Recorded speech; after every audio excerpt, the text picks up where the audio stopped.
Y en la parte práctica, básicamente, ya lo he comentado o he comentado los fundamentos básicamente. La importancia de tener la base informatizada, de eso de tenerlo en papel, en tenerlo en Excel. ¿Por qué en Excel me complica? Porque yo normalmente trabajo en un formulario donde meto los datos y luego lo paso a un Excel como tabla para poder tener la explotación de la información. Y al final es Excel sobre Excel, etcétera, ¿vale? Te den una herramienta donde yo desde, por ejemplo, investigación de accidentes. Desde el inicio, desde la investigación, desde el reporte flash del accidente, yo soy capaz de informatizar todos los distintos datos con georreferenciación, con aspectos de metadatos, etcétera, es fundamental. ¿Y a qué me refiero con elementos de metadatos? Nosotros tenemos nuestra base de datos de personas. Las personas, pues sabemos cuándo nació, sabemos a qué se dedica, sus responsabilidades, su nivel cultural, etcétera. Otro rango de estudios epidemiológicos que me interesen, ¿no? Para explotación de datos. Eso lo tengo por un lado en ISO-Tool. Luego tengo por otro lado los procesos que están operando. Por otro lado tengo el distinto análisis de riesgo que también está informatizado. Cuando sucede un accidente, el usuario no tiene que completar miles de datos. Simplemente tiene que buscar, pues, por ejemplo, por el root o el DNI, por la cédula. Ya sé qué persona es la que se accidentó o personas.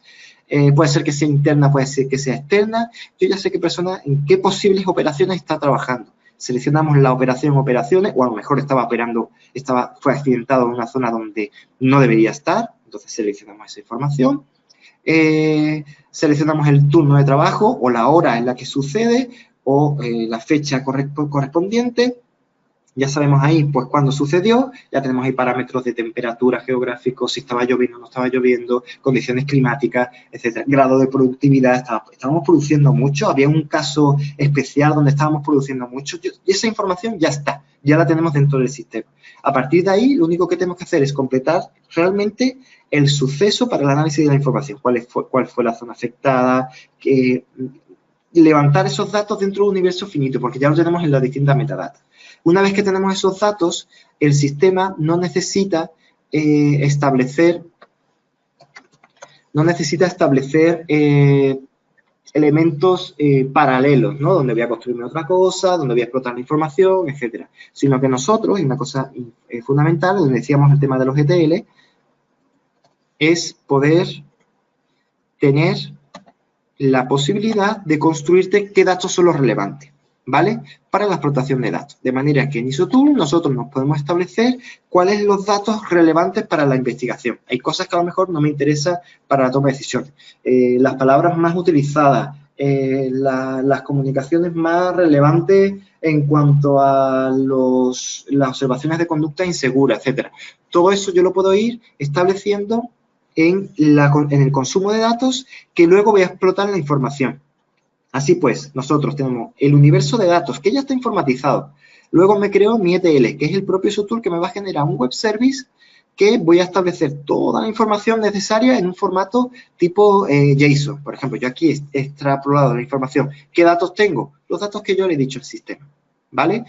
Datos que vienen, por así decir, de lo que el usuario escribió, o son simplemente metadatos, la fecha, el momento, las circunstancias. Todos esos son datos que yo ya tengo en mi sistema y los voy interrelacionando entre sí. De manera que yo me genero los distintos web services que me generan distintos JSON y eso me va a parar a distintas herramientas, ¿vale? Pero es importante saber qué datos necesito, construirme la información de explotación de los datos para construirme mi data warehouse. Y ese data warehouse, ahí voy a empezar a hacer las distintas interrelaciones, ¿vale?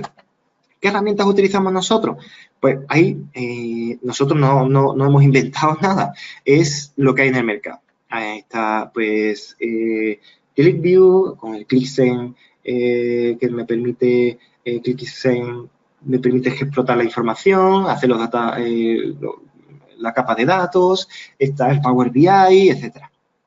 Yo aquí en este ejemplo que traigo ClickSense. ¿vale? Donde tenemos esa integración, tomamos los datos, yo hago las distintas interrelaciones, puede ser que las interrelaciones la haya construido en SUTOOL o la construya acá, de manera que me construyo mis distintos, puedo construirme los distintos OLAP y vamos a poder visualizar los distintos datos, ¿vale? Por ejemplo, datos interesantes que vamos a tener acá. Pues vamos a tener los datos de, por ejemplo, RSA, y aquí voy a buscar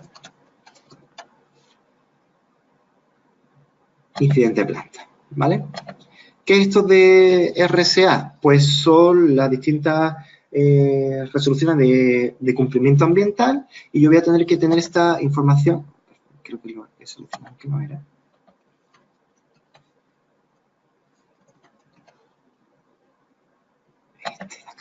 Ya, entonces voy a tener, por ejemplo, la información relativa a cumplimiento legal. Tengo una serie de cumplimientos legales, una serie de requisitos que tengo que dar cumplimiento a las resoluciones de calificación ambiental, y en estas resoluciones de calificación ambiental tengo una serie de compromisos y toda esa información, ¿vale? Eso es una ingente cantidad de datos, que participa gente del área legal, del área de seguridad, salud ocupacional y medio ambiente, auditoría de control interno, personal de proceso, etcétera. Toda esa información, yo necesito un sitio donde poder ver cuáles son los aspectos críticos de mi resolución de calificación ambiental, el estado de cumplimiento y cuáles son los puntos que no cumplo. Y a partir de ahí, cuáles son los distintos aspectos, si es de agua, calidad del área, etcétera. Y poder tener herramientas que con un simple clic el sistema se me actualice, ¿vale? Porque yo luego necesito tomar decisiones, y esas decisiones ya está previamente construidos los distintos enlaces. Y cuando clico en insumo, como está relacionado los distintos aspectos, el sistema se me recalcula, ¿vale? Eso en cuanto a cumplimiento. Pero después, si no estoy cumpliendo, y hago auditorías de control interno y tengo eso que se llaman los hallazgos no conformidades, ¿cuáles son los aspectos que me incumplen? En cuanto a qué características, qué aspectos críticos son los que participan, y después tener en cuanto a elementos, pues, por ejemplo, sustancias peligrosas, residuos peligrosos, y después, en cuanto a la multa, yo podría saber hoy día si tengo una inspección, si tengo cualquier error, cualquier problemática, cuál es la plata, cuál es el dinero que me va a costar llevar a cabo toda esta actividad. Entonces yo puedo decir cuánto me cuesta resolverlo, cuánto me cuesta o cuál es la exposición al riesgo que voy a tener si no lo llevo a cabo, ¿vale? De manera que puedo tener cuáles son las multas o las repercusiones. Pues, por ejemplo, me puede cerrar la planta por esto, porque no tengo un permiso de actividad de uso de agua o de vertido de agua. ¿Me cierra la planta? Sí. Pucha, esto tenemos que llevarlo a cabo, porque el cierre de planta de 2 semanas es muy complicado de atender, ¿vale?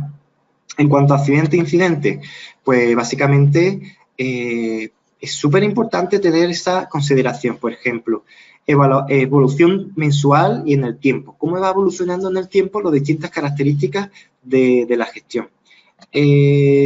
Parámetros en cuanto a la gravedad de las circunstancias que están sucediendo y al espaciado geográfico, las distintas plantas que yo estoy llevando a cabo, las distintas disposiciones.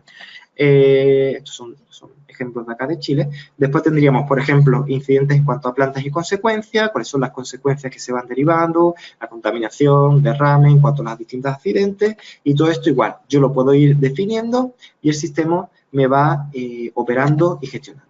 De manera que yo necesariamente no he tenido que decirle en el formulario, esto sucedió aquí, y aquí es tanto, y aquí es la persona explicada de esto de acá, sino que ya está el dato construido. Y a partir de ahí el usuario es transparente para él. Eso que habíamos visto de la capa, el trabajador va levantando los datos, otro va definiendo que los procesos están llevados a cabo de manera correcta, define cuáles son los tableros de comando, y eso lo presenta a una dirección, ojalá en un cuadro de mando integral, no así como estamos viendo, esto sería para la capa 2, y ahí en esa estructura pues pueda tomar las decisiones correspondientes, ¿vale?